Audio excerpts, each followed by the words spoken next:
இன்றைக்கி 3வது நாள் பிரம்ம முகூர்த்த தீபம்ங்க. வழக்கம் போல் வச்சாச்சு. நம்மளுக்கெல்லாம் ஒரு ஆசை இருக்கும் இல்லையா? கல்யாணத்துக்கு முன்னாடி என்னுடைய கல்யாண வாழ்க்கை இப்படி இருக்கணும், எனக்கு வரக்கூடிய மனைவி இப்படி இருக்கணும், கணவர் இப்படி இருக்கணும், அந்த மாதிரிலாம் ஆசை இருக்கும். நம்ம ஒரு ட்ரீம் லைஃப்பில் இருந்திருப்போம். அப்போ நம்ம இப்படிலாம் இருக்கணும், இப்போ ஒரு படத்தை பார்த்தாலோ எதை பார்த்தாலுமே இந்த மாதிரி இருக்கணும் அப்படின்னு நம்ம நினச்சிருப்போம்.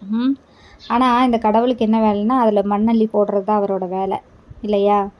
எப்போ அது மண்ணள்ளி போடுவார்னு நம்மளுக்கு கெட்ட நேரம் ஆரம்பிக்கும் போது நம்ம போய் தவறுதலாக விழுந்துருவோம். இல்லை, நம்மளுக்கு அப்போதைக்கு அந்த லைஃப் பார்ட்னர் நல்லா இருப்பார், போக போக தான் அவங்களோட ஒரிஜினல் அந்த கேரக்டர் வெளியே வரும். லவ் பண்ணும்போது யார் எதை சொன்னாலும் கேட்க மாட்டோம்.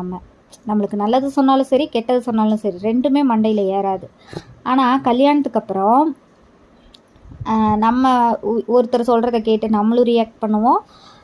அவங்க சைடு இப்போ என்னை எடுத்துக்கிட்டால் நான் எனக்கு ஒருத்தவங்க 4 விதமாக சொல்லுவாங்க, அதை கேட்டு நான் ரியாக்ட் பண்ணுவேன். என்னோடய ஹஸ்பண்ட் ஒருத்தவங்க சொல்கிறத கேட்டு ஒரு ரியாக்ட் பண்ணுவாங்க.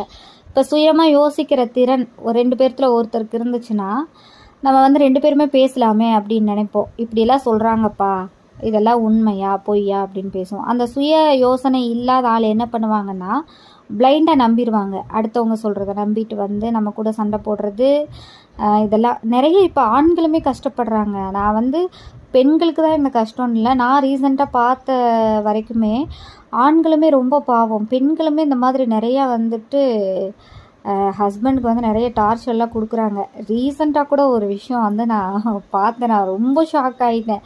அதையெல்லாம் நான் வெளியே சொல்லக்கூட முடியாது, அந்தளவுக்கு அந்த பொண்ணு அந்த ஆணை ஆனால் எல்லாத்தையும் அட்ஜஸ்ட் பண்ணி அந்த பையன் அங்கே அந்த வாழ்க்கை வாழ்ந்துட்டு தான் இருக்கான். எல்லாத்தையும் விட்டுட்டு அந்த பையன் வாழ்ந்துட்டு தான் இருக்கான். இதெல்லாம் பார்க்கும்போது சரி, அட்ஜஸ்ட்மெண்ட் அப்படிங்கிறது அவனுக்கு இருக்குது. எனக்கு என்னோடய லைஃப்பில் நான் எவ்வளவோ அட்ஜஸ்ட் பண்ணி பார்த்தேன், ஆனால் முடியல.